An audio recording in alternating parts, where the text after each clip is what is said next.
Queridos amados irmãos, a paz do Senhor Jesus, é com muito prazer que nós estamos aqui realizando mais essa videoaula. Nós estamos estudando a revista da CPAD, nós estamos nesse terceiro trimestre e nós estamos falando sobre os princípios divinos em tempos de crise, a reconstrução de Jerusalém e o avivamento espiritual como exemplos para os nossos dias.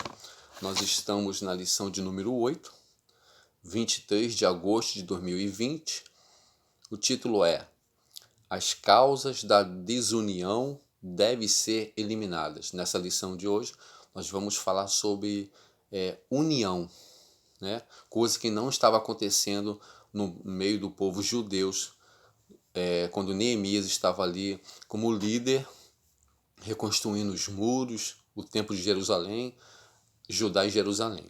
O nosso textuário diz: quão bom e quão suave é que os irmãos vivam em união. Porque foi de muita felicidade o autor da revista colocar o textuário lá, já colocando o Salmo 133, versículo 1. Quão bom e quão suave é que os irmãos vivam em união. Porque o título fala da desunião que estava acontecendo no meio do povo judeu. A verdade prática, a união é uma forma indispensável para a igreja.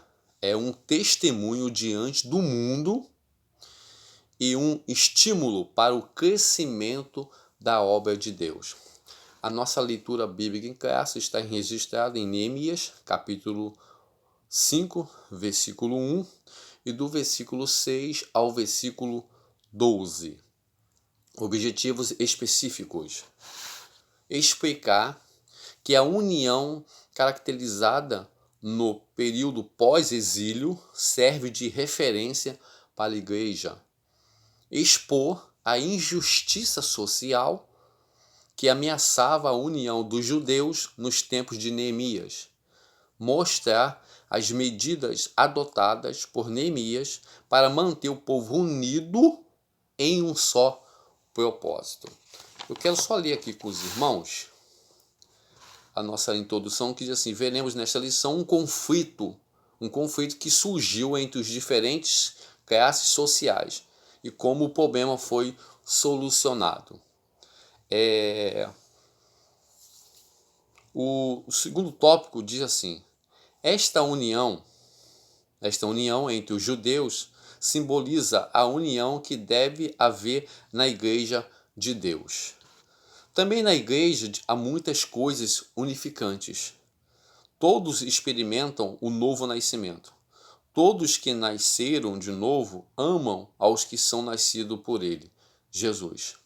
Todos na igreja são aproximados uns dos outros, porque Cristo derrubou o muro da separação que havia entre gentios e judeus, tornando-os uma verdadeira família de Deus.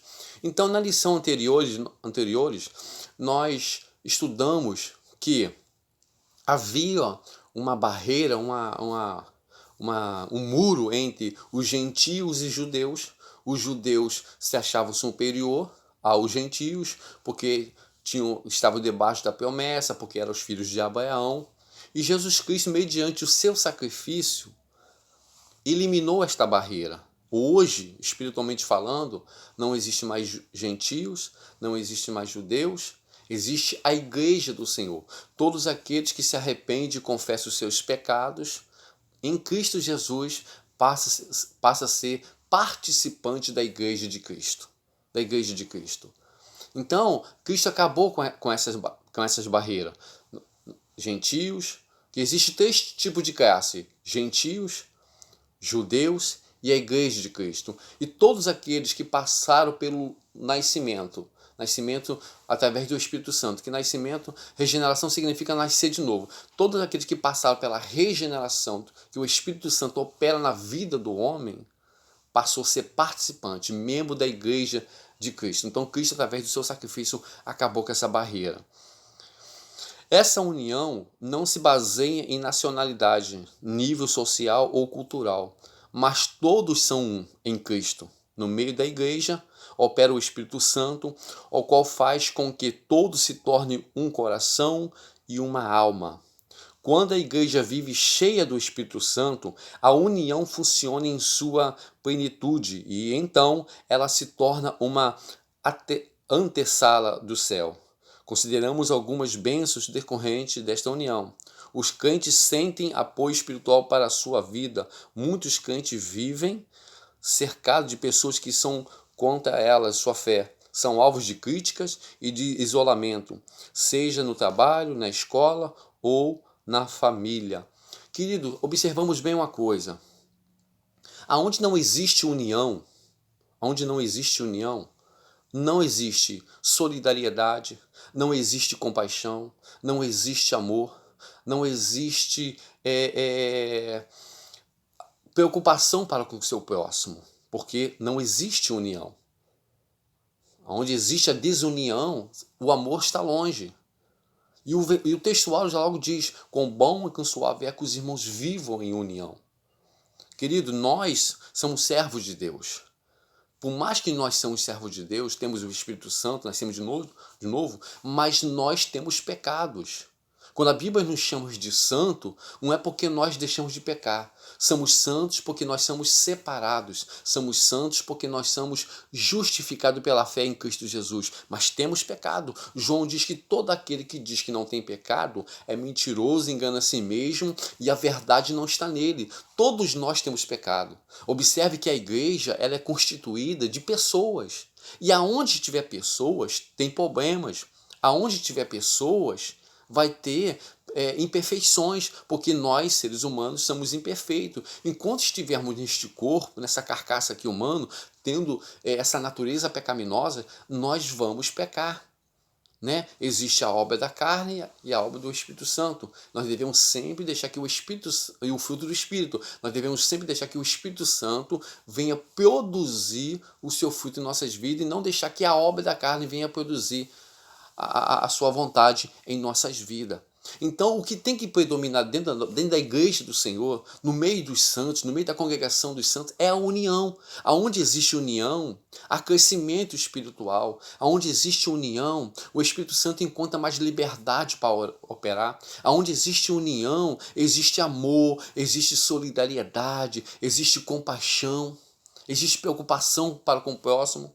É o que não estava acontecendo no meio dos judeus nessa situação. Quando os judeus vieram do exílio de Babilônia e tiveram a responsabilidade de quê? De construir os muros, de edificar o templo do Senhor e até mesmo construir a sua casa, a dificuldade era muito grande na questão social.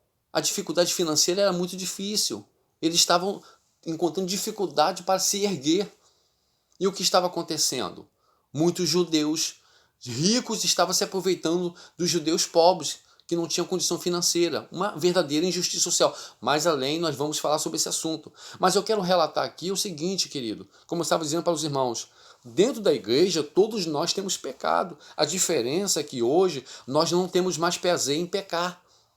Nós não vivemos mais na prática do pecado. Pecamos como acidente, mas nós não temos mais o prazer de pecar e nem vivemos na prática do pecado. Ninguém é melhor do que ninguém, querido. Quando nós vamos para a igreja, nós vamos para cultuar o Senhor, vamos para prestar o nosso culto racional a Ele. Não vamos para reparar o nosso irmão, não vamos para criticar o nosso irmão, não vamos para julgar o nosso irmão. Vamos ali em união, num só espírito, num só corpo, prestar o nosso culto a Deus, porque todos nós somos membros do corpo de Cristo, somos membros da igreja de Cristo. Mas, infelizmente, isso não tem acontecido. Né? Me lembro de um jovem, rapidamente, de um jovem que chegou pelo pastor e falou assim: pastor, eu vou sair da igreja porque eu não aguento mais. O que está acontecendo, meu jovem? Eu tenho observado que existe muitos problemas dentro da igreja, irmão julgando o outro, irmão criticando o outro, o obreiro disputando quem prega mais, irmãs disputando quem canta mais. E eu vou embora. Se for para viver dentro da igreja desse jeito, eu vou embora. O pastor falou assim: olha, eu não posso mudar a sua decisão. Você é adulto e você toma a sua decisão e eu não posso mandar em você. Mas antes de você ir embora, eu quero te pedir um favor. Na hora do culto, você pega um copo d'água e dá 3 voltas com aquele copo d'água em volta da igreja e não deixe derramar uma gota d'água. Você tem coragem de fazer isso? E aquele jovem disse: eu tenho. E ele pegou aquele copo d'água e deu 3 voltas na igreja, no meio do culto. E ele estava só focado, olhando para o copo, porque ele não queria deixar cair uma gota d'água daquele copo. E ele deu 3 voltas. Quando acabou o culto, o pastor chamou ele dentro do gabinete, eles foram conversar, e aquele jovem virou para o pastor e disse: viu, meu pastor, eu fiz o que o senhor me pediu. Eu dei 3 voltas na igreja na hora do culto, não deixei cair uma gota d'água. Eu observei na hora que você fez isso. Agora eu quero te fazer uma pergunta. Quando você estava caminhando com aquele copo d'água, você conseguiu observar se tinha alguém querendo pegar mais do que o outro? Se algum obreiro estava querendo pegar mais do que o outro? Você conseguiu observar se tinha alguma irmã que estava querendo cantar mais do que a outra? Você conseguiu observar se tinha alguma irmã que estava querendo se vestir melhor que a outra? Você conseguiu observar algum problema da igreja? Não, pastor, eu não consegui observar, porque eu estava focado ali, observando aquele copo, e eu não queria deixar uma gota d'água cair. O meu foco era aquele copo, o meu olhar estava naquele copo. Então, meu querido, quando você vir para a igreja, o teu foco tem que ser Cristo. Você tem que olhar para Cristo. Se você vir para a igreja para adorar, prestar o seu culto a Ele e focar a sua mente, o seu coração, o seu corpo em Cristo, você não vai ter tempo de ficar olhando para os defeitos dos seus irmãos, porque todos nós temos defeito. Tem muitas pessoas hoje, meu querido, me permita dizer, que esqueceram que a nossa posição diante do reino de Deus não é de juiz, a nossa posição é de adorador. É de adorador, é de adorar o Senhor, é de servir-se a Deus em espírito e em verdade. Não é de julgar o nosso irmão, não é de criticar o nosso irmão. Hoje nós vivemos no meio do povo evangélico uma verdadeira desunião. Pastores criticando os pastores. Ah, eu sou da igreja A, eu sou da igreja B. Ah, eu sou de Apolo, eu sou de Cristo, eu sou de Paulo. Querido, não existe isso. Nós somos de Cristo. Nós somos de Cristo.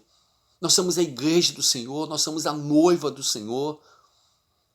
É a igreja do Senhor que o noivo vai vir buscar. Não vai vir buscar a Universal, não vai vir buscar a Assembleia de Deus, não vai vir buscar a Metodista Orleana, não vai vir buscar qualquer outra denominação. Vai vir buscar um povo lavado e remido pelo sangue do Cordeiro. É impressionante hoje a desunião entre as lideranças e os pastores. Cada um vendo o seu lado. O foco não é o reino, o foco é a sua denominação. Na denominação A, salva. Na denominação B, não salva. E não é assim. Vamos dar continuidade aqui. Os crentes sentem apoio espiritual para a sua vida. Muitos crentes vivem cercados de pessoas que são contra a sua fé. São alvos de críticas e de isolamento, seja no trabalho, na escola ou na família. Que riqueza então é chegar à igreja e encontrar um ambiente fraternal e uma união que predomina entre os irmãos. Ouçamos o que diz o salmista: quão bom e quão suave é que os irmãos vivam em união. Deixa eu dar uma lida aqui para os irmãos. Esta união é uma verdadeira força. Foi por causa da união que os judeus, numericamente inferiores aos seus inimigos, conseguiram construir o templo e também os muros da cidade.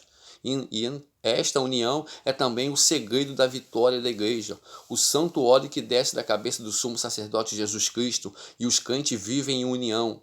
Jesus disse: eu dei-lhes a glória que a mim me deste, para que sejam um. Sejamos, pois, um, assim como o Pai, o Filho e o Espírito Santo são um. O autor da Eclesiastes já dizia: o cordão de 3 dobras não se quebra tão depressa. Observe que Jesus Cristo, na sua oração sacerdotal, ele fez a sua oração intercedendo ao Pai. Pai, intercedo a Ti. Da mesma forma que eu e o Senhor somos um, que eles possam ser um. Que eles possam ser um. Foi a oração sacerdotal do Pai. Porque fala que Jesus queria que eles fossem unidos. Porque em Cristo Jesus, querido, nós somos um.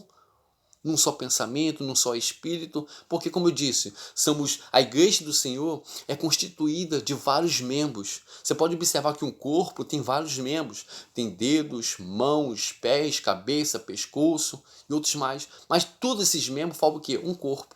A igreja do Senhor tem vários membros, mas forma um só corpo, o corpo de Cristo, porque Cristo é a cabeça da igreja.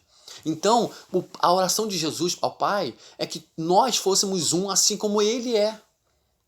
A Trindade, Deus Pai, Deus Filho e Deus Espírito Santo. O que é a Trindade? Trindade são 3 pessoas distintas numa só divindade. O Pai é uma pessoa, o Filho é uma pessoa, o Espírito Santo é uma pessoa. Mas, na questão de divindade, existe só um só Deus. Nós não adoramos 3 deuses. Os 3 é um só. É um só. Né? Os discípulos me falavam para Jesus. Jesus falava tanto do Pai. Falou, mostra-nos o Pai. Falou, estou há tanto tempo convosco, vós não me conhecem. Quem vê o Pai vem a mim. Quem vê a mim, vê o Pai. Né? Nós praticamos o monoteísmo, adoração somente a um Deus. Nós, como eu disse, nós não adoramos vários deuses, nós adoramos somente um Deus, que criou os céus e a terra, o Deus de Abraão, o Deus de Isaac e o Deus de Jacó. Né? Nós praticamos o monoteísmo. Vamos dar continuidade?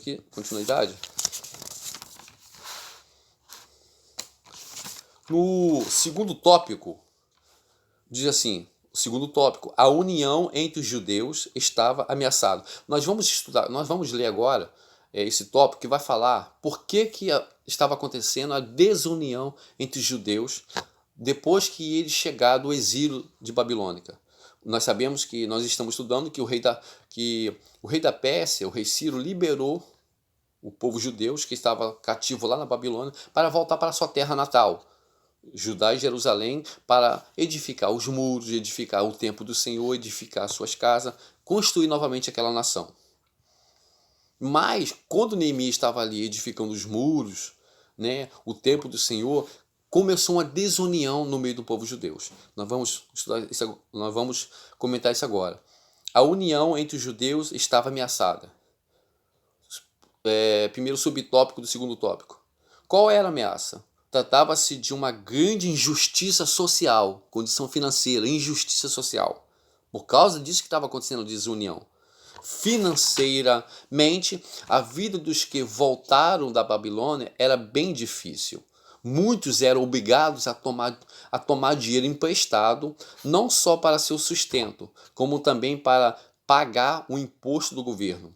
Tomavam emprestado dos seus irmãos mais ricos, os quais cobravam juros altos, até mesmo com usura. Quando os mais pobres não conseguiam pagar o empréstimo tomados, os irmãos mais ricos executavam as dívidas, tomando as casas, as terras, até mesmo os filhos e as filhas dos devedores. Isto foi causa de um grande clamor entre os judeus. Esse assunto chegou ao conhecimento de Neemias, o qual ficou muito enfadado. Observe bem uma coisa, querido. Como eu disse para os irmãos, muitos judeus voltaram do exílio babilônico para sua terra natal, Judá e Jerusalém, com o objetivo de edificar os muros, construir o templo e construir as suas casas, restabelecer os seus lares, né, naquela terra de Judá, na terra de Jerusalém, a terra que emana leite e mel. Só que a situação na questão social, financeira, estava muito difícil.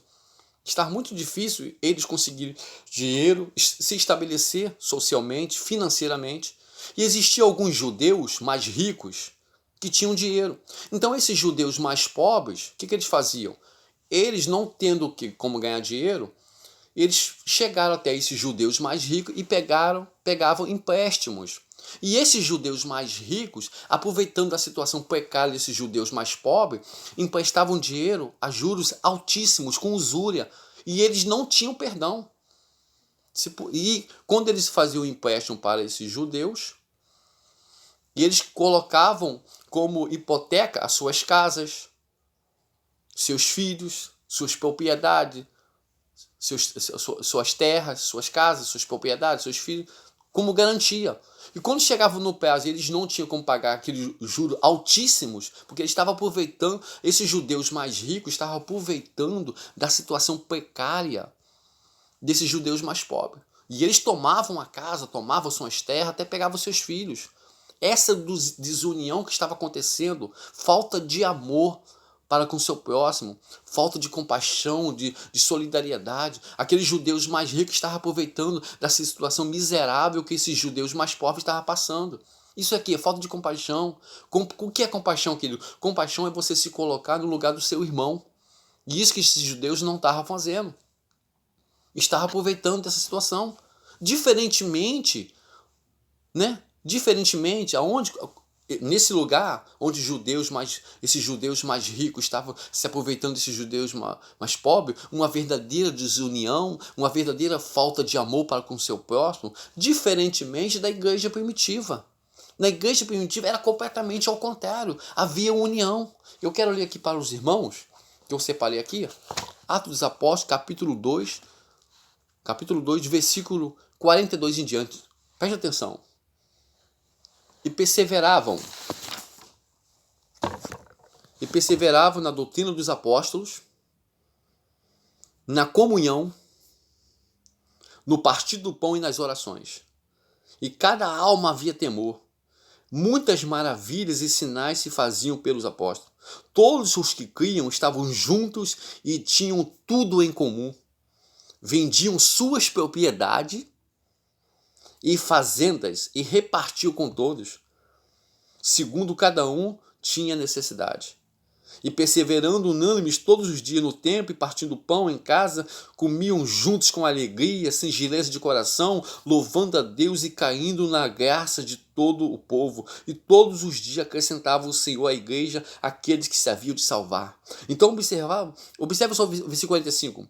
E vendiam suas propriedades e fazendas e repartiam com todos. Enquanto acontecia essa desunião, essa falta de amor, falta de solidariedade, de compaixão com esses judeus que estavam ali, quando Neemias estava edificando o templo, enquanto estava faltando amor, solidariedade, compaixão, na igreja primitiva estava sobrando amor, estava sobrando compaixão, estava sobrando solidariedade. Eles vendiam as suas propriedades, suas fazendas e colocavam o dinheiro nos pés dos apóstolos, na mão dos apóstolos, para os apóstolos ajudar os judeus mais pobres financeiramente. Isso é amor, isso é união, querido. Isso é amor, isso é união, que quando nós temos o Espírito Santo de Deus em nossa vida, temos o amor de Deus em nossas vidas. Quando nós vemos o nosso irmão em situação de miséria, desprezo, e nós não solidarizamos com isso, fica difícil. Que amor é esse que temos no nosso coração? Que amor é esse que nós dizemos que temos o amor de Deus no nosso coração? Não temos não, querido. Se nós não conseguimos ter compaixão, amor para com o nosso próximo. A igreja primitiva crescia todos os dias, prosperava, Deus salvava almas.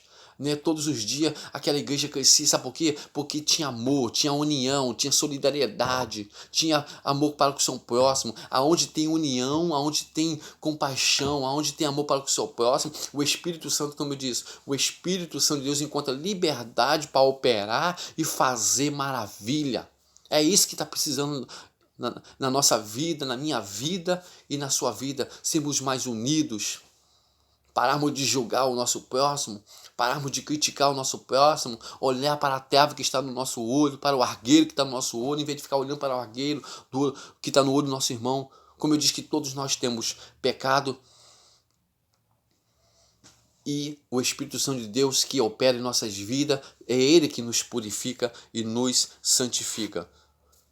Segundo, nós estamos lendo o segundo subtópico, como se explica a grande injustiça. Em primeiro lugar, era uma expressão de falta de amor dos mais ricos para com os mais pobres. Dessa forma, os mais ricos pecavam contra os seus irmãos mais pobres, não lhe dando o devido valor. A Bíblia diz que cada um deve considerar os outros superiores a si mesmo e que devemos suportar uns aos outros em amor. Por falta de amor, os ricos chegaram a cobrar juros com usura, coisas proibidas na lei. O assunto é muito sério, porque a Bíblia diz que quem peca contra o seu irmão, peca contra Cristo. Né? A atitude dos ricos era uma expressão de dureza contra os seus irmãos. Eles queriam ficar ainda mais ricos das custas da miséria de seus irmãos mais pobres. Não lhe importava o choro de seus irmãos. A opressão faz endoecer até o sábio. Querido, esses judeus mais ricos não se importavam com os judeus mais pobres. Falta de amor, falta de compaixão. Sabe o que é isso? Eles queriam ganhar dinheiro a qualquer custo. Isso é amor ao dinheiro. Querido, dinheiro é bom e faz bem e ajuda muito. O problema não é o dinheiro, o problema é o amor ao dinheiro. A Bíblia diz que o amor ao dinheiro é a raiz de todos os males. É o amor ao dinheiro. O dinheiro ajuda muito. E precisamos de dinheiro. O problema é o amor ao dinheiro, é a avareza. E esses judeus mais ricos estavam tendo amor, avareza ao dinheiro. Não se importavam com os judeus mais pobres. Não se importavam com a situação precária dos seus irmãos. Pegavam suas casas, despejavam as pessoas, as famílias, botavam na rua e pegavam suas casas. Passavam sim os seus valores, seus princípios. Para nós terminarmos, querido, vamos contar aqui agora como que Neemias resolveu essa situação. Terceiro subtópico, Neemias solucionou o problema. Neemias convocou um grande ajuntamento, reuniu o povo e lembrou a todos que os irmãos mais pobres estavam sendo literalmente escravizados, confrontou-os com sua injustiça, perguntando-lhe, vendiciam a nós? Então se calaram e não acharam o que responder. Neemias faz uma proposta conciliadora. Olha o que Neemias fez para solucionar o problema. Deixemos este ganho restituído hoje. Neemias incluía-se na proposta. Ele e seus auxiliares haviam emprestado a juro. Note bem, a juro, mas não com usúria. E Neemias estava disposto a não receber os juros. A proposta de Neemias foi acatada.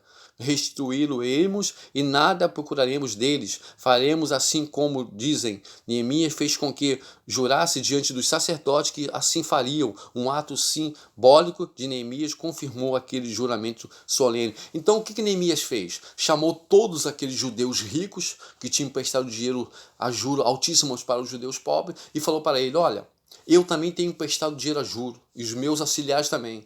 E o que eu vou fazer? Eu não vou cobrar juro nenhum e eu quero que vocês façam a mesma coisa. Neemias se deu como exemplo, como verdadeiro líder, ele se deu como exemplo, né?